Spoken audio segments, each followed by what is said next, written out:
வந்து சேர்ற விஷயங்களை நினைச்சு சந்தோஷப்படுங்க, வந்து சேராத விஷயங்களை நினைச்சும் சந்தோஷப்படுங்க. ஏதோ விஷயம் இருக்கு, அதனால்தான் இதெல்லாம் நமக்கு கிடைக்கல அப்படின்னு நினைச்சு மனசு ஆறுதல் படுத்திக்கோங்க.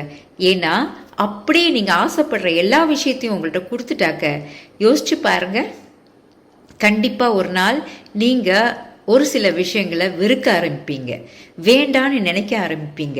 இது நிறைய பேர் வாழ்க்கையில் நடந்திருக்கு. ஏன்னா அவ்வளோ ஃபாஸ்ட்ஃபுல்லாக சில விஷயங்களை வேணும்னு சொல்லி இழுத்து வச்சுக்குவாங்க. ஆனால் லாங் டேர்மில் அந்த விஷயத்தை வச்சுக்கிட்டு அவங்க கஷ்டப்படுவாங்க. இது ஒரு பொருளாக கூட இருக்கலாம், இல்லை ஒரு உறவாக கூட இருக்கலாம். ஸோ உங்களுக்கு வேண்டிய விஷயங்கள் சரியான நேரத்தில் சரியான தருணத்தில் உங்களுக்கு வந்து சேரணும்னு சொன்னாக்க, உங்களுக்கு எது தேவையோ இந்த பிரபஞ்ச சக்தி கண்டிப்பாக உங்களுக்கு வந்து டெலிவர் பண்ணும். எது உங்களுக்கு வேணும்னு நீங்கள் நினைக்கிறீங்களோ அது எல்லாத்தையும் கொடுக்காது.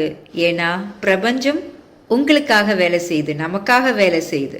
ஸோ அந்த வேலையை பிரபஞ்சத்துக்கிட்ட நம்ம விட்டுருவோம். எது நல்லதோ எனக்கு கொடு, எது நல்லது இல்லையோ என்கிட்ட இருந்து எடுத்துகிட்டு போயிருன்னு சொல்லி வேண்டிக்கோங்க. அதுதான் நல்லது.